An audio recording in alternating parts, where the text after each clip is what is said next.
விசுவாசிக்கிறவர்கள் பாக்கியவான்கள். இந்த வாரத்தில் ஆபிரகாம், மரியாள், பிலாத்து, தோமா ஆகிய நபர்களை குறித்து நாம் பார்க்க இருக்கிறோம். அவர்களின் விசுவாசம் எப்படிப்பட்டதாக இருந்தது என்பதை நாம் தியானிக்கிற அதே நேரத்தில் நம்முடைய விசுவாசம் எப்படிப்பட்டது என்பதையும் நாம் யோசித்து பார்க்க வேண்டும். ஜெபம் பண்ணுவோம். எங்கள் நிலையை நன்கு அறிந்திருக்கிற அன்புள்ள தேவனே, நாங்கள் புரிந்து கொள்ள தகுந்த விதத்தில் ஆண்டவர் எங்களுக்கு சூழ்நிலைகளை ஏற்படுத்தி தந்து உம்மை விசுவாசிக்கிறவர்களாக எங்களை மாற்றியறல வேண்டுமாய் எங்கள் அருமைநாதர் இயேசு நாமத்தில் வேண்டுகிறோம் பரமபிதாவே. ஃபெரிஸ் சக்கரம் என்று சொல்லப்படுகிற அந்த பெரிய சக்கரத்தை ஜார்ஜ் ஃபெரிஸ் என்பவர் 1893 ஆண்டிலே வடிவமைத்தார். அருகில் உள்ள படத்தில் நீங்கள் அதை பார்க்கலாம். இப்பொழுதும் சில பொருட்காட்சிகளில் அதை நீங்கள் பார்க்கலாம். ஜாயண்ட் வீல் என்று அழைக்கிறார்கள். பெரிய சக்கரம், அதில் தொட்டிகள் இருக்கும், ஆற்றில் உட்கார்ந்திருப்பார்கள். அந்த சக்கரம் சுற்றும்போது இந்த தொட்டிகள் மேலேயும் கீழேயுமாக சுற்றி வருவதை நாம் பார்க்கலாம். துவக்கத்தில் இதன் மேல் ஏறி செல்வதற்கு மக்கள் பயந்தார்கள். முதல் சுற்றில் 3 பேர் பயணம் செய்தார்கள். ஜார்ஜ் ஃபெரிஸ், அவருடைய மனைவி, ஒரு பத்திரிகை நிருபர் அதில் ஏறி சுற்றி வந்தார்கள். ஒரு சுற்றி வந்த மாத்திரத்தில் பார்த்து கொண்டிருந்தவர்களுக்கு இதில் பத்திரமாக நாம் சுற்றி வரலாம் என்கிற எண்ணம் உண்டாயிற்று. ஆனால் முதலில் அதில் சுற்றி வரலாம் என்கிற நம்பிக்கை இவருக்கும் இவருடைய மனைவிக்கும் அந்த பத்திரிகை நிருபருக்கும் இருந்ததினால அவர்கள் அதில் பயணம் செய்தார்கள். விசுவாசம் என்பது இத்தகையதுதான். நாம் தேவனை நம்பும்போது அவர் சொல்படி நாம் செய்கிறோம். அதில் நம்முடைய விசுவாசம் வெளிப்படுகிறது. அவர் சொற்படி நாம் செய்யும்போது அதில் பிரச்சனை இல்லை, நல்லதுதான் என்பதை நாம் புரிந்து கொள்ளும்போது இன்னமும் அதிக விசுவாசத்தோடு நாம் செயல்பட ஆரம்பிக்கிறோம். சில சமயங்களில் சற்று யோசனை செய்து நாம் விசுவாசத்தை குறைப்பதற்கு கூட வாய்ப்பு இருக்கிறது. சூழ்நிலைகள், பிரச்சனைகள் பெரிதாக இருக்கும்போது அப்படிப்பட்ட எண்ணம் வருகிறது. ஆனால் நாம் யாரை நம்புகிறோம் என்பதை நாம் சரியாக புரிந்திருந்தால் எந்த சூழ்நிலையிலும் அவிசுவாசம் நமக்கு வர தேவையில்லை. ஆபிரகாமை குறித்து முதலாவதாக நாம் பார்ப்போம். அவருடைய விசுவாசம் எப்படி வெளிப்பட்டது என்பதை யோசித்து பாருங்கள். சில சமயங்களில் தேவனை முழுவதும் நம்பாமல் அவர் பொய் சொல்லி இருக்கிறார் என்பதெல்லாம் உண்மைதான். ஆனால் கடைசியில் உன்னுடைய மகனை எனக்காக கொண்டு வந்து பலியிடு என்று சொன்னபோது ஈசாக்கை அழைத்து சென்று மோரியா மலையில் அவரை பலியிடுவதற்கான ஏற்பாடுகளை செய்கிறார்.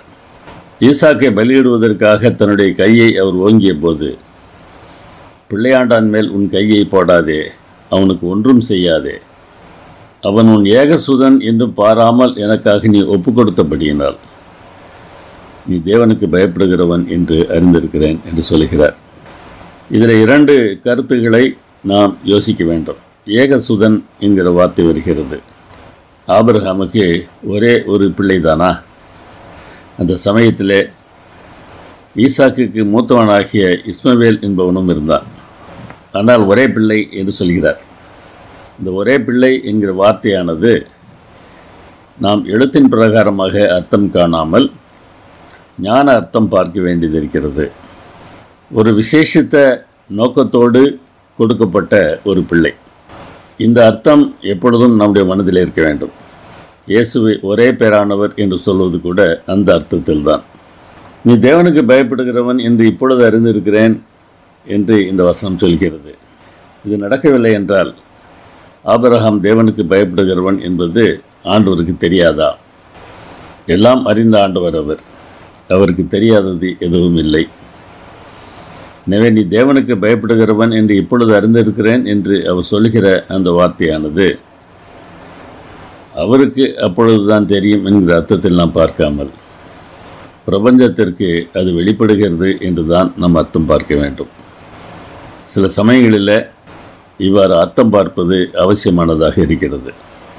யோவான் 2ஆம் அதிகாரத்தில் ஆலயத்தை சுத்திகரித்த பிறகு இந்த ஆலயத்தை இடித்து போடுங்கள், 3 நாளைக்குள்ளே இதை எழுப்புவேன் என்று சொன்னார். அந்த சூழ்நிலையில் அவர் எருசலேம் ஆலயத்தை பற்றி பேசுகிறார் என்று தான் எடுக்க வேண்டியது இருக்கும். ஆனால் அவர் தம்முடைய சரீரமாகிய ஆலயத்தை குறித்து பேசினார் என்று வேதாகமும் சொல்கிறது. இது போன்ற வசனங்களை புரிந்து கொள்வதற்கு தேவன் எப்படிப்பட்டவர் என்பதை நாம் மனதில் வைத்திருக்க வேண்டும். ஆவியானுடைய வழிநடத்துதல் நமக்கு வேண்டும். இந்த இரண்டும் இல்லாமல் வேதாகமத்தை நாம் படிக்கும்போது நாம் தவறான அர்த்தம் கொள்வதற்கு வாய்ப்பு இருக்கிறது. பலியிட வேண்டாம் என்று சொன்ன பிறகு அவர் திரும்பி பார்க்கிறார். ஒரு ஆட்டுக்கடா புதரிலே சிக்கியிருக்கிறது. அதை பிடித்து அவர் பலியிடுகிறார். இந்த சம்பவத்தை குறித்து பேசும்போது ஆபிரகாமுடைய விசுவாசம் என்னவாக இருந்தது என்பதை குறித்து எபிரேயர் புத்தகத்தில் நாம் வாசிக்கிறோம். ஈசாக்கை பலியாக ஒப்பு கொடுத்தான். என்ன நம்பிக்கையில் அவர் பலியிட கொண்டு போனாராம்? ஈசாக்கினிடத்தில் உன் சந்ததி விளங்கும் என்கிற வாக்குத்தத்தத்தை ஆண்டவர் சொல்லியிருந்தார். எனவே அவனை மரித்தோரிலிருந்து எழுப்ப தேவன் வல்லவராய் இருக்கிறார் என்று எண்ணி தனக்கு ஒரே பேரானவனை பலியாக ஒப்பு கொடுத்தான். மரித்தோரிலிருந்து அவனை பாவனையாக திரும்பவும் பெற்றுக்கொண்டார். எனவே ஆபிரகாமுடைய விசுவாசம் இங்கே என்னவாக இருக்கிறது? உயிர்த்தெழுதல் பற்றிய விசுவாசம் ஆபிரகாமுக்கு இருந்தது. ஒருவன் மரித்தாலும் அவனை ஆண்டவரால் உயிரோடு எழுப்பி தர முடியும். இந்த நம்பிக்கை நமக்கு இருந்ததென்றால் மரணத்தை பார்த்து நாம் பயப்பட மாட்டோம். இந்த சம்பவம் பற்றி பேசும்போது யோவான் புத்தகத்தில் இயேசு என்ன சொல்கிறார் என்பதையும் நாம் பார்க்க வேண்டும். ஒருவன் என் வார்த்தையை கை கொண்டால் அவன் என்றென்றைக்கும் மரணத்தை காண்பதில்லை என்று மெய்யாகவே உங்களுக்கு சொல்கிறேன் என்று யூதரிடத்தில் இயேசு பேசினார். அதாவது இந்த மரணம் நித்தியமானதாக இருக்காது, என்றென்றைக்கும் மரண நிலையிலேயே இருக்கப் போவதில்லை. எனவே நித்தியமாக மரணத்தை காண்பதில்லை என்றால் இங்கே உயிர்த்தெழுதலை பற்றி இயேசு சொல்கிறார். அப்பொழுது வாக்குவாதம் உண்டாகிறது. கடைசியில் யூதரிடத்தில் இயேசு சொல்கிறார், உங்கள் பிதாவாகிய ஆபிரகாம் என்னுடைய நாளை காண ஆசையாயிருந்தான், கண்டு களி கூர்ந்தான். ஆண்டவருடைய நாள் அல்லது கர்த்தருடைய நாள் என்பது எது? கர்த்தருடைய நாள் என்பது ஓய்வு நாள் என்று நாம் பார்க்கிறோம். அதை தவிர இன்னொரு கர்த்தருடைய நாளை பற்றியும் வேதாகமம் பேசுகிறது. இரவிலே திருடன் வருகிற விதமாய் கர்த்தருடைய நாள் வரும் என்று நீங்கள் நன்றாய் அறிந்திருக்கிறீர்கள் என்று 1 தெசலோனிக்கேயர் 5:2 பார்க்கிறோம். இங்கே கர்த்தருடைய நாள் என்பது ஆண்டவர் வருகிற நாள் என்பது நமக்கு தெளிவாக தெரிகிறது. அந்த நாளிலே என்ன நடக்குமாம்? கர்த்தர் தாமே ஆரவாரத்தோடும் பிரதான தூதனுடைய சத்தத்தோடும் தேவ எக்காலத்தோடும் வானத்திலிருந்து இறங்கி வருவார். அப்பொழுது கிறிஸ்துவுக்குள் மரித்தவர்கள் முதலாவது எழுந்திருப்பார்கள். கர்த்தருடைய நாள் என்பது அவருடைய வருகையின் நாள். அன்று மரித்தவர்கள் உயிரோடு எழும்புவார்கள். இதை ஆபிரகாம் தன்னுடைய விசுவாசத்தினாலே பார்க்கக்கூடிய ஒரு சூழ்நிலை ஏற்பட்டது. தன்னுடைய மகனை மரித்தோரிடமிருந்து பாவனையாக அவர் பெற்றுக்கொண்டார். இந்த நம்பிக்கை நமக்கு நிச்சயமாக இருக்க வேண்டும். மரியாளிடத்தில் பேசிய போது கூட இயேசு, நானே உயிர்த்தெழுதலும் ஜீவனுமாயிருக்கிறேன், என்னை விசுவாசிக்கிறவன் மரித்தாலும் பிழைப்பான். இயேசுவை விசுவாசிக்கிறவர்கள் சாகவே மாட்டார்கள் என்கிற அர்த்தத்தில் அவர் பேசியவில்லை. மரித்தாலும் பிழைப்பான். உயிரோடு இருந்து என்னை விசுவாசிக்கிறவன் எவனும் என்றென்றைக்கும் அறியாமலும் இருப்பான். அவர் வரும்போது உயிரோடு இருக்கிறவன் அதற்கு பிறகு அவன் சாகப் போவதே இல்லை. ஆனால் அதற்கு முன்னராக மரித்தவன் உயிரோடு எழுந்திருப்பான். இந்த நிச்சயம் இயேசு இந்த பூமிக்கு மனிதராக வந்ததன் மூலமாக நமக்கு உறுதியாக தெரிகிறது. நாம் எல்லாரும் மாம்சத்தையும் இரத்தத்தையும் உடையவர்களாக இருக்கிறோம். நம்மைப் போல அவரும் மாம்சத்தையும் இரத்தத்தையும் உடையவரானார். மரணத்துக்கு அதிகாரியாகிய பிசாசானவனை தமது மரணத்தினாலே அழிக்கும்படிக்கு அப்படியானார். இயேசுவானவர் மரித்தோரிலிருந்து உயிரோடு எழும்பிய போது மரணத்திற்கு மரண அடி விழுந்தது. ஆபிரகாமுடைய விசுவாசம் அப்படிப்பட்டதாக இருந்தது. மரியாளின் சாட்சியையும் நாம் பார்ப்போம். விருந்திலே மரியாள் என்ன செய்தார் என்பதை யோசித்து பாருங்கள். களங்கமில்லாத நளதத்தை கொண்டு வந்து அவருடைய பாதங்களிலே பூசினாள். தன்னுடைய தலைமயிரால் அவருடைய பாதங்களை துடைத்தாள். அந்த வீடு முழுவதும் தைலத்தின் பரிமளம் நிறைத்தது. எப்படிப்பட்ட விசுவாசம் அவளுக்கு இருந்தது! அவள் சேர்த்து வைத்திருந்த அந்த சொத்தை இயேசுவின் கால்களிலே ஊற்றி விடுகிறாள். நம்ம எல்லாரும் இப்படிப்பட்ட விசுவாசம் உடையவர்களாக இருக்கிறோமா என்பதை நாம் யோசித்து பாருங்கள். நம்முடைய சேமிப்பு, நம்முடைய சம்பத்து எல்லாவற்றையும் தேவனுக்காக பயன்படுத்துவதற்கு நாம் ஆயத்தமாக இருக்கிறோமா? நம்ம எல்லாருக்கும் நன்றாக தெரியும், நாம் சேர்த்து வைத்திருக்கிறதில் ஒரு குண்டூசியை கூட பரலோக ராஜ்யத்திற்கு கொண்டு போக முடியாது. நாம் பரலோக ராஜ்யத்திற்கு கொண்டு போகக்கூடியது ஆத்மாக்கள் தான். இந்த ஆத்மா ஆதாயத்திற்காக நாம் நம்முடைய நேரத்தையும் நம்முடைய சம்பத்தையும் நாம் பயன்படுத்த வேண்டும். அப்படி செய்வதற்கு நாம் எவ்வளோ தூரம் ஆயத்தமாக இருக்கிறோம்? இந்த தைலத்தை அவருடைய பாதங்களில் ஊற்றியதன் மூலமாக அவள் என்ன செய்தாள் என்பதை இயேசு சொல்கிறார். இயேசுவின் மரணத்திற்கான ஆயத்தம் அது என்று சொல்கிறார். மரியாளுக்கு அது புரிந்திருந்ததா இல்லையா என்பது நமக்கு தெரியாது. அதை பற்றி வேதாகமம் ஒன்றுமே சொல்லவில்லை. ஆனால் எப்படிப்பட்ட ஒரு பாக்கியம் மரியாளுக்கு கிடைத்தது என்பதைத்தான் நாம் யோசித்து பார்க்க வேண்டும். அவளுடைய உள்ளம் எப்படிப்பட்டதாக இருந்தது என்பதை தேவன் அறிந்திருந்தார். யூதாஸ் காரியத்தின் தூண்டுதலினால் அநேகர் அங்கே முறுமுறுத்தார்கள். பணத்தை வீணாக்கி விட்டாள் என்கிற ஒரு கருத்து எல்லோருடைய உள்ளத்திலும் இருந்தது.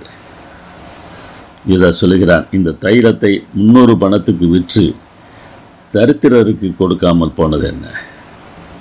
உடனே சொல்லுகிறார், இவளை விட்டுவிடு, என்னை அடக்கம் பண்ணும் நாளுக்காக இதை வைத்திருந்தாள். சில சமயங்களில் எதற்காக நாம் ஒன்றை சேமித்து வருகிறோம் என்பதே நமக்கு தெரியாது. தேவையான அந்த நேரத்திலே ஆவியானவர் நம்முடைய உள்ளத்தை தூண்டுவார். நாம் என்ன செய்ய வேண்டுமோ அதை செய்ய வேண்டும். அது வீண் என்றோ தேவையில்லாதது என்றோ நாம் நினைக்க தேவையில்லை. அவருடைய நடத்துதல் என்பதுதான் மிகவும் முக்கியமானது. 2 பேருடைய உள்ளத்தையும் தேவன் அறிந்திருந்தார். தன்மேல் பாசம் வைத்திருந்த மரியாளின் உள்ளமும் அவருக்கு தெரியும். பணத்தின் மேல் பாசம் வைத்திருந்த யூதாஸின் மனமும் அவருக்கு தெரியும். மரணத்திற்கு பிறகு மரியாள் பிரான்ஸ் நாட்டில் லாசருவோடு சேர்ந்து ஊழியம் செய்ததாக ஒரு பாரம்பரியம் சொல்லுகிறது. தேவனை நம்புகிற பிள்ளைகள் அவருக்காக ஊழியம் செய்வார்கள். ஊழியம் என்று சொல்லும்போது பிரசங்கம் என்றுதான் அர்த்தமில்லை. நம்முடைய செயல்பாடுகள் மூலமாகவும் நாம் தேவனை வெளிப்படுத்தலாம். யோவான் 17ஆம் அதிகாரம் சொல்கிறது, நாம் ஒருமைப்பாட்டில் தேறினவர்களாக ஒருவரை ஒருவர் நேசிக்கிறவர்களாக மாறும்போது உலகம் தேவனை விசுவாசிக்கும். நாம் ஒருவரோடு ஒருவர் அன்பாக இருப்பது கூட ஊழியம்தான். புதிதாக ஒரு நபர் நம்முடைய திருச்சபைக்கு வருகிறார் என்று வைத்துக்கொள்ளுங்கள். அங்கே நாம் ஒருவரை ஒருவர் எதிர்த்து பேசிக்கொண்டு சண்டையிட்டு கொண்டிருந்தோம் என்றால் அடுத்து அவர்கள் அங்கே வருவார்களா? புதிதாக வருகிற ஒரு நபரை நம்ம எத்தனை பேர் ஆதரித்து அவர்கள் பேசி மறுபடியும் வரும்படியாக தூண்டக்கூடிய அளவிற்கு நம்முடைய அன்பை காட்டுகிறோம்? யோசித்து பாருங்கள். மரியாள் தான் சேமித்து வைத்திருந்த நளதத்தை இயேசுவின் பாதத்தில் ஊற்றிய போது தேவன் மகிழ்ந்தது போல நாமும் நம்முடைய நேரத்தை, நம்முடைய முயற்சிகளை அவருக்காக பயன்படுத்தும் போது தேவன் நிச்சயமாக மகிழ்ச்சி அடைவார். மரியாளின் உள்ளத்தில் இருந்ததும் அவருக்கு தெரிந்தது, யூதாஸின் உள்ளத்தில் இருந்ததும் அவருக்கு தெரிந்தது, நம்முடைய இருதயத்தில் என்ன இருக்கிறது என்பதும் அவருக்கு தெரியும். நாம் அவருக்காக ஊழியம் செய்கிறோமா, நமக்காக ஊழியம் செய்கிறோமா என்பது கூட ஒரு முக்கியமான கேள்விதான். நாம் பெயர் வாங்க வேண்டும் என்பதற்காகவோ, மற்றவர்கள் நம்மை புகழ வேண்டும் என்பதற்காகவோ நாம் ஊழியம் செய்தோம் என்றால் தேவன் அதை ஏற்றுக்கொள்ள மாட்டார். சில சமயங்களில் நாம் செய்கிற ஊழியத்தை மற்றவர்கள் கொச்சைப்படுத்தலாம். ஆதாயத்திற்காக இவர் செய்கிறார் என்று மற்றவர்கள் சொல்லலாம். நாம் கவலைப்பட வேண்டிய அவசியமில்லை. மனுஷர் உள்ளத்தில் இருப்பதை அவர் அறிந்திருந்தபடியால் மனுஷரை குறித்து ஒருவரும் அவருக்கு சாட்சி கொடுக்க வேண்டிய அவசியமில்லை. அவருக்கு எல்லாம் தெரியும். ஒரு பாவமும் செய்யாமல் நன்மையே செய்யத்தக்க நீதிமான் பூமியில் இல்லை என்று வேதாகமம் சொல்கிறது. நம்ம எல்லோரும் பாவிகள் தான். நம்மிடத்தில் பாவம் காணப்படலாம். எனவே நாம் செய்கிற நற்கிரியைகள் மூலமாகவோ, நாம் செய்கிற ஊழியத்தின் மூலமாகவோ நாம் ரட்சிப்பை பெற்றுக்கொள்ள முடியாது. நாம் செய்கிற ஒவ்வொன்றையும் அவர் மேல் இருக்கிற அன்பினாலும் மற்றவர் மேல் இருக்கிற அன்பினாலும் செய்யும்போது அது வித்தியாசமானதாக இருக்கும். அப்படியான நம் பரலோகத்திற்கு எப்படி செல்வது? எவர்களுடைய அக்கிரமங்கள் மன்னிக்கப்பட்டதோ, எவர்களுடைய பாவங்கள் மூடப்பட்டதோ அவர்கள் பாக்கியவான்கள் என்று சங்கீதம் சொல்கிற வார்த்தையை பவுல் ரோமரில் குறிப்பிடுகிறார். இயேசுவின் மன்னிப்பு, அந்த மன்னிப்பு தான் மரியாளை அவர் மேல் அன்பு கொள்ள வைத்தது. இவள் மாபெரும் பாவியாக இருக்கிறாளே என்பதுதான் அந்த விருந்தை வைத்தவனுடைய பார்வையாக இருந்தது. ஆனால் அவளுடைய பாவங்கள் மன்னிக்கப்பட்டிருந்ததால் அவள் செய்த செயல் முக்கியமான ஒன்றாக மாறியது. நாம் நல்லவர்கள் என்கிற எண்ணம் மற்றவர்களை கீழ்த்தரமாக பார்ப்பதற்கு நம்மை தூண்டலாம். ஆனால் நமக்கும் நம்முடைய அக்கிரமங்கள் மன்னிக்கப்பட்டால்தான் நித்திய வாழ்வு இருக்கிறது என்கிற எண்ணம் இருந்தால் மற்றவர்களை நாம் அப்படி பார்க்க மாட்டோம். மற்றவர்களை நாம் பார்க்கிற பார்வை மாறிவிடும். தேவன் நம்மையும் மன்னிக்கக்கூடிய அளவிற்கு மிகவும் நல்லவராக இருக்கிறார். இங்கே சொல்லுவோமா, தேவன் நல்லவர். எல்லா காலங்களிலும் எல்லா சூழ்நிலைகளிலும் என்ன நேரிட்டாலும் தேவன் நல்லவர். நான் அதற்கு சாட்சி. அறியாமலேயே பிலாத்துவும் கூட தேவன் எப்படிப்பட்டவர் என்பதை குறித்து பேசுகிறார். மாபெரும் போராட்டம் நமக்கு தெரியும். தேவன் நல்லவர் இல்லை, அவரிடத்தில் தவறு இருக்கிறது என்பதுதான் சாத்தானுடைய வாதம். அந்த வாதத்தை ஏற்றுக்கொண்டவர்கள்தான் அவருக்கு விரோதமாக செயல்பட்டு வருகிறார்கள். ஏவாள் கூட தன்னை வைத்த நிலை சரியில்லை, இன்னும் நல்ல நிலையில் வைத்திருக்கலாம் என்று எண்ணியதால் தான் அந்த பழத்தை பறித்து சாப்பிட்டாள். சாத்தான் இப்படிப்பட்ட பொய்யை சொல்லிக் கொண்டிருக்கிற சூழ்நிலையில் சத்தியம் என்ன, உண்மை என்ன என்பதை வெளிப்படுத்துவதற்கே இயேசு வந்தார். தேவனாகிய அவர் மனிதனாக வந்து நம்முடைய பாவங்களுக்கான தண்டனையை ஏற்றுக்கொண்டதன் மூலமாக சாத்தானுடைய குற்றச்சாட்டு தவறு என்பது வெளிப்பட்டிருக்கிறது. அவர் நல்லவர்தான், அவரிடத்தில் தவறு இல்லை என்பதுதான் சத்தியம், அதுதான் சுவிசேஷம். பிலாத்து அதை பற்றி என்ன பேசுகிறார் என்று பாருங்கள். இயேசுவோடு பிலாத்து பேசுகிறார். அப்பொழுது அந்த பேச்சின் இடையில் சத்தியத்தை பற்றி அந்த உரையாடல் வருகிறது. சத்தியம் என்றால் என்ன என்று பிலாத்து கேட்கிறார். ஆனால் இயேசுவானவர் அதற்கான பதிலை சொல்லுவதற்காக அவன் காத்திருக்கவில்லை. அங்கே கூடி வந்த யூதர்கள் பக்கமாக அவன் திரும்பி, நான் இவனிடத்தில் ஒரு குற்றமும் காணேன் என்று சொன்னான். இவரிடத்தில் எந்த தவறும் இல்லை. அவன் தன்னை அறியாமலேயே சொல்லுகிற ஒரு வார்த்தை. இயேசுவிடத்தில் எந்த தவறும் அவன் பார்க்கவில்லை என்பது உண்மைதான். இயேசுவிடத்தில் மாத்திரமல்ல, சர்வலோகத்திலும் தேவனிடத்தில் எந்த குற்றமும் இல்லை, எந்த தவறும் இல்லை என்பதைத்தான் இயேசுடைய வாழ்க்கையை நமக்கு வெளிப்படுத்துகிறது. என்னை கண்டவன் பிதாவை கண்டான் என்று இயேசு சொன்னார் அல்லவா? அதை இதோடு நீங்கள் சேர்த்து பாருங்கள். இவனிடத்தில் ஒரு குற்றமும் இல்லை என்றால் தேவனிடத்தில் ஒரு குற்றமும் இல்லை என்பதாகும். பிலாத்து மறுபடியும் வெளியே வந்து, நான் இவனிடத்தில் ஒரு குற்றமும் காணேன் என்பதாக சொல்லுகிறார். பிரதான ஆசாரியரும் சேவகரும் அவனை சிலுவையில் அறியும் என்று கத்துகிறார்கள்.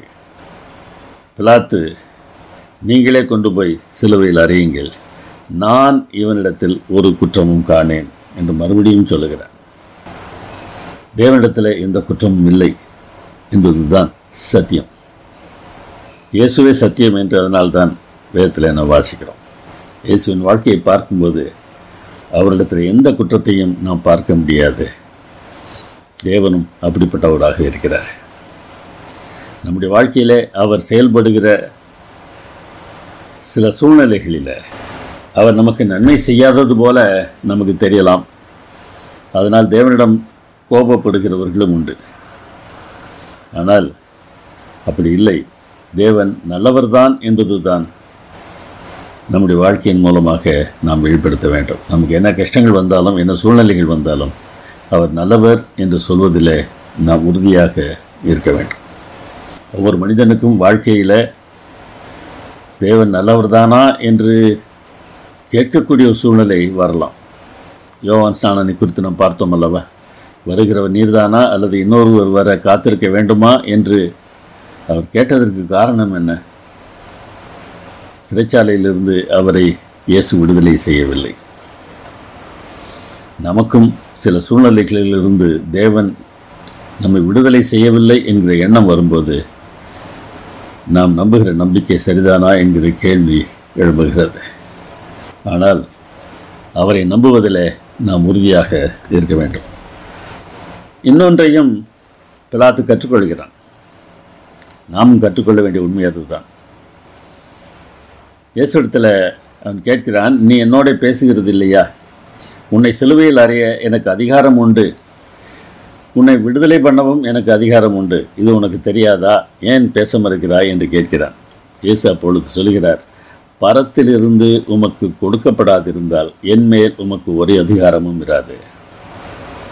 இதை நம்முடைய வாழ்க்கையிலே நாம் ஒப்பிட்டு பார்க்க வேண்டும். நம்ம யாராவது துன்புறுத்துகிறார்கள் என்று வைத்துக்கொள்ளுங்கள். அது நம்முடைய மேலதிகாரியாக இருக்கலாம், அல்லது பக்கத்து வீட்டுக்காரனாக கூட இருக்கலாம். வேதம் சொல்கிறது, பரத்திலிருந்து அதிகாரம் கொடுக்கப்படவில்லை என்றால் நம்மேல் அவர்களுக்கு எந்த அதிகாரமும் இருக்காது. ஏன் இந்த கஷ்டம் என்பதை நாம் யோசித்து பார்க்க வேண்டும். மற்றவன் கஷ்டப்படுத்துகிறான் என்கிற பார்வையிலிருந்து நாம் வெளியே வர வேண்டும். தேவனுடைய அனுமதி இல்லாமல் எதுவும் நடக்க முடியாது. நாம் மாற வேண்டிய அவசியம் இருப்பதனாலே தேவன் ஒருவேளை நமக்கு இந்த பிரச்சனையை அனுமதித்திருக்கலாம். இந்த எண்ணம் எல்லாம் தேவனுடைய செயல்பாட்டை புரிந்து கொண்ட நிலையில் இருந்ததென்றால் நாம் இந்த உலகத்தில் எந்த வேதனையும் பட வேண்டிய அவசியம் இல்லை. தேவன்தான் உனக்கு அதிகாரம் கொடுத்தார் என்பதை பிலாத்துவிடத்திலே இயேசு சொன்னபோது வேதாகமம் சொல்கிறது, அது முதல் பிலாத்து அவரை விடுதலை பண்ண வகை தேடினான். அவனுடைய உள்ளத்தில் தேவனுடைய ஆளுகை பற்றிய எண்ணம் வந்திருக்கிறது. தேவன் எப்படியெல்லாம் செயல்படுகிறார் என்பதை யோசித்து பாருங்கள். தேவன் ஆளுகை செய்கிறார் என்பதே சுவிசேஷம். அவருடைய ஆளுகையில் நாம் இருப்பதனால எல்லாம் நமக்கு நன்மைக்கு ஏதுவாக இருக்கிறது என்பதே உண்மை. அந்த உண்மையை நம்முடைய வாழ்க்கையில் நாம் செயல்படுத்த முடியவில்லை என்றால் நம்முடைய பிரசங்கங்கள், நம்முடைய வேத ஆராய்ச்சிகள் எல்லாமே வீண்தான். மாபெரும் போராட்டத்தின் அடிப்படையில் பிலாத்து சொன்ன இன்னொரு சத்தியம் என்ன தெரியுமா? ராஜா யார் என்கிற கேள்விக்கான பதிலை சொல்லுகிறார். இவர் புரிந்து கொள்கிறார், நான் இந்த எருசலேமிலே ரோம அரசின் பிரதிநிதியாக நிர்வாகம் செய்தாலும் என்னை விட ஒரு பெரியவர் ஒருவர் இருக்கிறார் என்கிற எண்ணம் அவனுக்கு இப்பொழுது வந்திருக்கிறது. நம்முடைய வாழ்க்கையில் தேவனே ராஜா என்ற நிலை இருக்கிறதா? அவன் சொல்கிறான் பாருங்கள். விசாரணை நடந்து கொண்டிருந்த நேரம் கிட்டத்தட்ட மதியம் 12 மணியை நெருங்குகிறது. யூதர்களை பார்த்து, இதோ உங்கள் ராஜா என்று அவன் சொல்கிறான். அவர்கள் இவனை அகற்றும் என்று சொல்கிறார்கள். பிலாத்து மறுபடியும், உங்கள் ராஜாவை நான் சிலுவையில் அறையலாமா என்று கேட்கிறான். பிரதான ஆசிரியர் சொல்கிறார், ராயனை அல்லாமல் எங்களுக்கு வேறு ராஜா இல்லை என்று சொல்கிறார்கள். அவசரப்பட்டு சொல்லுகிற பதில். ஆனாலும் நாமும் கூட பல சமயங்களில் அப்படி செய்து விடுகிறோம் அல்லவா? இயேசு ராஜா என்று ஒரு வேளை நம்முடைய வாயினாலே நாம் சொன்னாலும் நாம் வேறு எத்தனை பேரை ராஜாவாக பார்க்கிறோம்? வேறு எத்தனை பேரை பிரியப்படுத்துவதற்கு நாம் முயற்சி செய்கிறோம்? சரியான காரணத்திற்காக நாம் மற்றவர்களை மதிப்பதில் எந்த தவறும் இல்லை. நமக்கு மேலே இருக்கக்கூடிய அதிபதிகளை நாம் மதித்துத்தான் நடக்க வேண்டும். ஆனால் அவர்கள் நம்முடைய வாழ்க்கையில் புகுந்து நாம் தவறு செய்ய வேண்டும் என்று சொல்லும்போது அவர்களை ராஜாவாக நாம் பார்க்க வேண்டிய அவசியம் இல்லை. இங்கே ராயனை அல்லாமல் எங்களுக்கு வேறே ராஜா இல்லை என்று சொல்கிறார்கள். அந்த ராயனுடைய படைதான் அவருடைய தேசத்தை அழிக்க இருந்தது. இயேசுவை ராஜாவாக ஏற்றுக்கொண்டிருந்தார்கள் என்றால் எப்படிப்பட்ட சந்தோஷத்தை அவர்கள் அனுபவித்திருப்பார்கள் என்பதை யோசித்து பாருங்கள். இயேசுவை சிலுவையில் அறைந்த பிறகு ஒரு மேல் விலாசத்தை அவன் கட்டி தொங்க விடுகிறான். அதில் நசரேயனாகிய இயேசு யூதருடைய ராஜா என்று எழுதியிருந்தது. எபிரேய மொழியிலும் கிரேக்க மொழியிலும் லத்தீன் மொழியிலும் அது எழுதியிருந்தது. பார்க்கிறவர்கள் எல்லோரும் வாசித்து அவர் யார் என்பதை யோசிப்பதற்கான ஒரு தருணத்தை ஆண்டவர் இங்கே கொடுக்கிறார். அப்பொழுது பிரதான ஆசாரியர் பிலாத்துவிடத்தில் வந்து, யூதருடைய ராஜா என்று நீர் ஏன் எழுதினீர்? தான் யூதருடைய ராஜா என்று அவன் சொல்லிக்கொண்டான் என்று எழுதும் என்று சொல்கிறார்கள். பிலாத்து, நான் எழுதினதே என்று சொல்லி அனுப்பிவிடுகிறான். உண்மையிலே இயேசு யூதருக்கு மாத்திரம் ராஜா இல்லை, சர்வலோகத்திற்கும் ராஜா. எனக்கு ராஜா என்கிற எண்ணம் எப்பொழுதும் என்னுடைய உள்ளத்தில் இருக்க வேண்டும். இப்படியெல்லாம் பிலாத்து சொன்ன போதிலும், அவரை விடுதலை செய்ய முயன்ற போதிலும், அவர் மேலே எந்த குற்றமும் இல்லை என்பதை அவன் நம்பிய போதிலும், கடைசியில் அவரை சிலுவையில் அறைவதற்கு ஒப்பு கொடுத்து விடுகிறான். வெகுஜன உணர்வுகளுக்கும் அழுத்தத்திற்கும் நாம் இடம் கொடுப்பது பல சமயங்களில் நமக்கு ஆபத்தாக இருக்கலாம். அதிகாரத்தை குறித்து இயேசுவோடு பிலாத்து பேசிய போது, நீ ராஜாவா என்று கேட்கிறான். அதற்கு இயேசு சொன்ன பதில் இதுதான், நீர் சொல்லுகிறபடி நான் ராஜா தான், சத்தியத்தை குறித்து சாட்சி கொடுக்க நான் பிறந்தேன் என்று சொல்கிறார். அவர் ராஜா தான், ஆனால் தேவன் மேல் எந்த குற்றமும் இல்லை என்பதை சாட்சியாக அறிவிப்பதற்கே நான் ஒரு மனிதனாக வந்தேன் என்று சொல்கிறார். அதற்கு பிறகு அவர் சொல்கிறார், என் ராஜ்யம் இவ்வுலகத்திற்கு உரியதல்ல. என் ராஜ்யம் இவ்வுலகத்திற்கு உரியதானால் நான் யூதரிடத்தில் ஒப்பு கொடுக்கப்படாதபடிக்கு என் ஊழியக்காரர் போராடி இருப்பார்களே. இப்படி இருக்க என் ராஜ்யம் இவ்விடத்திற்கு உரியதல்ல என்று சொல்கிறார். இயேசு ராஜாவின் குடிமக்களாக நாம் வாழ்ந்தோம் என்றால் இந்த உலகத்தில் நாம் மதிக்கப்படுவதற்காக, மதிப்பை தேடினவர்களாக நாம் வாழ மாட்டோம். நம்முடைய ராஜ்யம் ஆவிக்குரிய ராஜ்யம். அந்த ராஜ்யம் வித்தியாசமானது. தோமா அனுபவத்திலும் ஒரு விசுவாச பிரச்சனை வருகிறது. அவர் செய்த மிகப்பெரிய பிழை என்ன என்பதை நாம் யோசிக்க வேண்டும். இயேசுவானவர் உயிர்த்தெழுந்த பிறகு சீடர்களுக்கு தரிசனம் கொடுத்தார். முதல் முறை அப்போஸ்தலர்கள் அனைவருக்கும் அவர் தரிசனம் கொடுத்த போது தோமா அங்கே இல்லை. கர்த்தரை கண்டோம் என்று அவனுடனே மற்றவர்கள் சொன்னார்கள். அப்பொழுது தோமா சொல்கிறார், அவருடைய கைகளில் ஆணிகளினால் உண்டான காயத்தை நான் கண்டு அந்த காயத்தில் என் விரலை இட்டு என் கையை அவருடைய விழாவிலே போட்டால் ஒழிய விசுவாசிக்க மாட்டேன் என்று சொல்கிறார். நான் பார்க்க வேண்டும், பார்த்தால்தான் நம்புவேன். ஃபெரிஸ் சக்கரத்தை பற்றி நாம் பார்த்தோம் அல்லவா? அதில் ஏறுவதற்கு மற்றவர்கள் பயந்தார்கள். அது பாதுகாப்பாக இருக்குமா, அதில் ஏறி நாம் சுற்றி வந்தால் பத்திரமாக இருக்குமா என்கிற எண்ணம் மக்களுடைய உள்ளத்தில் இருந்தது. இங்கே தோமாவுக்கும் அதுதான் பிரச்சனை. நான் பார்க்க வேண்டும், இல்லாவிட்டால் நான் நம்ப மாட்டேன். தான் தேவனை விசுவாசிப்பதற்கு தோமா நிபந்தனை போடுகிறார். மறுபடியும் 8 நாளைக்கு பின்பு அவருடைய சீஷர்கள் வீட்டுக்குள்ளே இருந்தபோது இயேசு தரிசனமாகிறார். அப்பொழுது தோமாவும் அங்கே இருக்கிறார். உங்களுக்கு சமாதானம் என்று இயேசு சொல்கிறார். அதன் பிறகு அவர் தோமாவை பார்த்து சொல்கிறார், நீ உன் விரலை இங்கே நீட்டி என் கைகளை பார், உன் கையை நீட்டி என் விழாவிலே போடு, அவிசுவாசியாய் இராமல் விசுவாசியாயிரு என்று சொல்கிறார். தேவன் சொல்லுவதை நாம் நம்ப வேண்டும். அந்த நம்பிக்கை இல்லை என்றால் நாம் அவிசுவாசிகளாக மாறிவிடுகிறோம். உடனே தோமா, என் ஆண்டவரே என் தேவனே என்று சொல்கிறார். இயேசுவை தேவன் என்று முதலாவதாக அழைக்கிறவர் இவர்தான். அப்பொழுது இயேசு, தோமாவே, நீ என்னை கண்டதினாலே விசுவாசித்தாய், காணாதிருந்தும் விசுவாசிக்கிறவர்கள் பாக்கியவான்கள் என்றார். கண்டால்தானே விசுவாசம் துவங்குகிறது. பிறகு எப்படி காணாதிருந்து விசுவாசிக்க முடியும் என்றால் அது ஒரு முக்கியமான கேள்வி. அதற்கான பதிலை நாம் அறிந்திருக்க வேண்டும். உங்களிடத்தில் கூட நீங்கள் ஏன் விசுவாசிக்கிறீர்கள் என்று யாராவது கேட்டால் நீங்கள் என்ன பதில் சொல்வீர்கள்? இங்கே நம்முடைய வேத ஆராய்ச்சி, தர்க்கம் எதுவுமே பலன் தராது. ஒரு சிறுவன் பட்டமிட்டு கொண்டிருந்தான். பட்டம் மிக உயரத்திலே பறந்தது. கீழே இருந்து பார்ப்பதற்கு அங்கே பட்டம் பறக்கிறது என்று தெரியவில்லை. கடவுள் இல்லை என்று சொல்கிற ஒரு இல்லைவாதி அவனிடத்தில், நீ கடவுளை நம்புகிறாயா, கடவுளை பார்த்திருக்கிறாயா என்று கேட்டான்.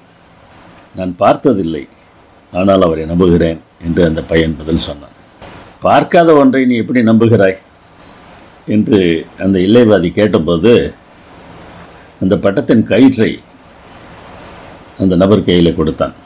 கொடுத்து விட்டு சொன்னான், கயிற்றின் அடுத்த முனையிலே பட்டம் இருக்கிறதா? ஆம், இருக்கிறது. எங்கே பார்க்க முடியவில்லையே. எப்படி சொல்லுகிறீர்கள்? அந்த பட்டம் பறக்கிறதுனால அது என் கையை இழுக்கிறதை நான் உணர முடிகிறது. பையன் பதில் சொன்னான், தேவன் என்னை இழுக்கிறார், அதை உணர முடிகிறது, அதனால் அவர் இருக்கிறார்.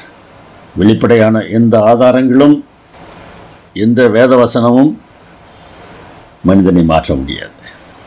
ஆவியானவர் நம்மிலே செயல்படுகிறதுனால் மாத்திரமே தேவன் இருக்கிறார் என்பதை நாம் நம்ப முடியும்.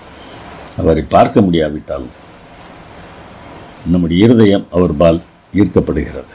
அப்படிப்பட்ட ஒரு உறவு உங்களுக்கு தேவனோடு இருக்கிறதா என்பதை யோசித்து பாருங்கள். இருந்ததென்றால் இயேசுவை பற்றிய நம்முடைய சாட்சி வித்தியாசமானதாக இருக்கும். நாம் விசுவாசிப்பதற்கு சில விஷயங்கள் இருக்கின்றன என்பது உண்மைதான். எழுதப்பட்டுள்ள வார்த்தை. யோவான் தன்னுடைய புத்தகத்தை எழுதியதற்கான காரணத்தை சொல்லும்போது, இயேசு தேவனுடைய குமாரனாகி கிறிஸ்து என்று நீங்கள் விசுவாசிக்கும்படியாக, விசுவாசித்து அவருடைய நாமத்தினாலே நித்திய ஜீவனை அடையும்படியாக இவைகள் எழுதப்பட்டிருக்கிறது என்று சொல்கிறார்.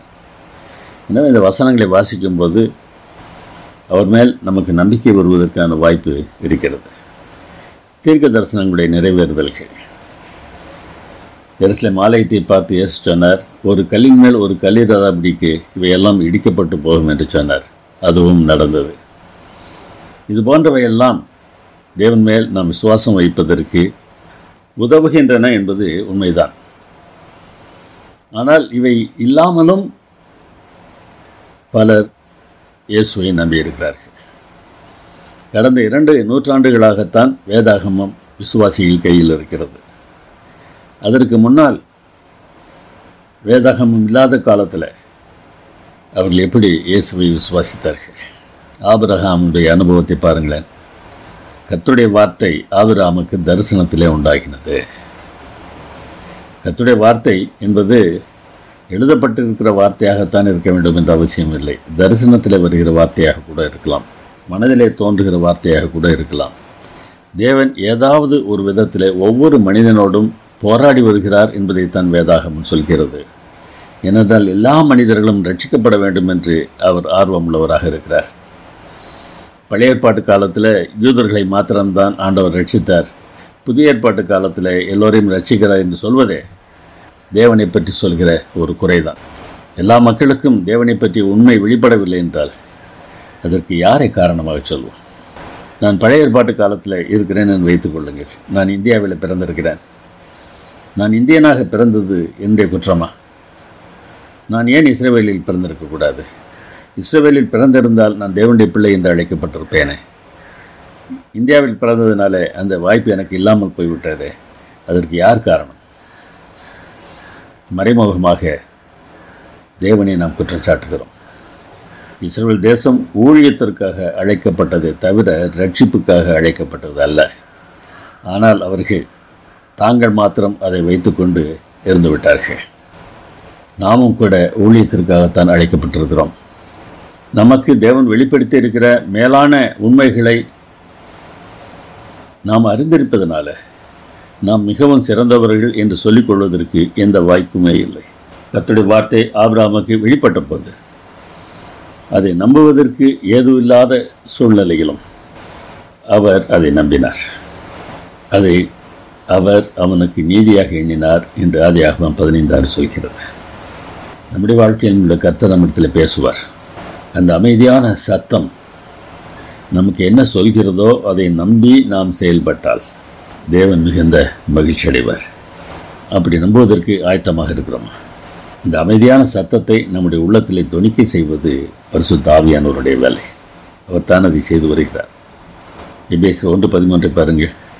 நீங்களும் உங்கள் இரட்சிப்பின் சுவிசேஷமாகிய சத்திய வசனத்தை கேட்டு விசுவாசிகளான போது வாக்குத்தத்தம் பண்ணப்பட்ட பரிசுத்த ஆவியால் அவருக்குள் முத்திரை போடப்பட்டீர்கள். வசனத்தை கேட்டபோது நமக்கு நம்முடைய மனதில் அதை புரிந்து கொள்ள செய்தவர் ஆவியானவர் தான். அதை ஏற்றுக்கொண்டு நாம் விசுவாசிகளாக வாழ்வதற்கு நாம் தீர்மானம் செய்தபோது பரிசுத்த ஆவியானவர் நம்மை முத்திரை போடுகிறார். நாம் விசேஷித்தவர்களாக தெரிந்து கொள்ளப்படுகிறோம்.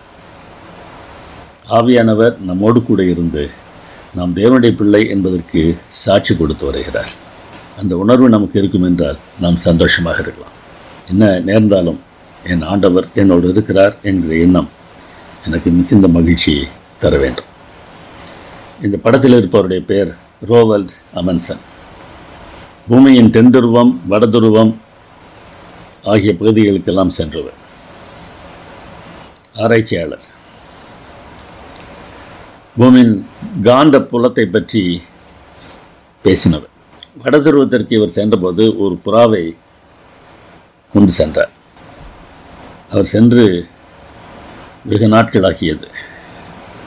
அவருக்கு என்ன ஆயிற்று என்று யாருக்குமே தெரியவில்லை. வடதுருவத்திற்கு சரியாக அவர் சென்றபோது பூமியாகிய காந்தத்தின் வட எல்லைக்கு அவர் சென்று சேர்ந்தபோது தன்னுடைய புறாவை எடுத்து பறக்க விட்டார். அந்த புறா பறந்து வீட்டிற்கு வந்தது. அவருக்கு என்ன ஆயிற்றோ என்ற கவலையில் இருந்த அவருடைய மனைவி வெளியே வந்தபோது அந்த புறா பறப்பதை பார்த்தார். என் கணவர் உயிரோடு இருக்கிறார், என் கணவர் உயிரோடு இருக்கிறார் என்று கூச்சல் போட்டார். அந்த புறா தன் கணவர் உயிரோடு இருக்கிறார் என்பதற்கு சாட்சியாக இருந்தது. நாம் விசுவாசித்த போது பெற்ற பரிசுத்த ஆவியானவர் இன்னமும் நம்மோடு இருக்கும்போது என் தேவன் என்னோடு இருக்கிறார், என் இயேசு உயிரோடு இருக்கிறார், அவர் மீண்டும் வருவார், அவரோடு நான் செல்வேன் என்கிற நம்பிக்கை நமக்கு வலுப்பெறுகிறது. வெளிப்படையான வேறே ஆதாரங்கள் அல்ல, தேவன் என்னில் இருக்கிறார் என்பதுதான் ஒரு பெரிய ஆதாரமாக இருக்கிறது. ஆவியானவர் நம்முடைய உள்ளத்திலே இருந்தார் என்றால் நம்முடைய வாழ்க்கை எப்படி இருக்கும் என்பதை 1 கொரிந்தியர் 13ஆம் அதிகாரத்தை வாசித்து பாருங்கள். அவர் நம்முடைய உள்ளத்தை அன்பால் நிறைக்கிறார். அன்பு என்பதற்கு பல அர்த்தங்களை நாம் சொல்லிக்கொண்டு தெரிகிறோம். அன்பு என்ன என்பதை 1 கொரிந்தியர் 13 வாசித்து பாருங்கள். அப்படிப்பட்ட அன்பு என்னில் வெளிப்பட்டால் ஆவியானவர் என்னில் இருக்கிறார். அந்த நம்பிக்கை வீண் போகாது. ஜெபம் பண்ணுவோம். எல்லா நன்மைகளுக்கும் ஊற்றும் காரணருமாகி எங்கள் அன்புள்ள பிதாவே, உம்மை உறுதியான விசுவாசத்தோடு நாங்கள் பற்றிக்கொள்வதற்கு எங்களுக்கு உதவி செய்யும். ஆவியானவர் எங்களுடைய வாழ்க்கையை ஆண்டு நடத்துவாராக. நீர் நல்லவர், நீர் நல்லவர், நீர் நல்லவர் என்பதை உலகெங்கும் நாங்கள் சொல்வதற்கு எங்களுக்கு உதவி செய்யும். எங்கள் அருமைநாதர் இயேசு நாமத்தில் வேண்டுகிறோம் பரமபிதாவே. ஆமென்.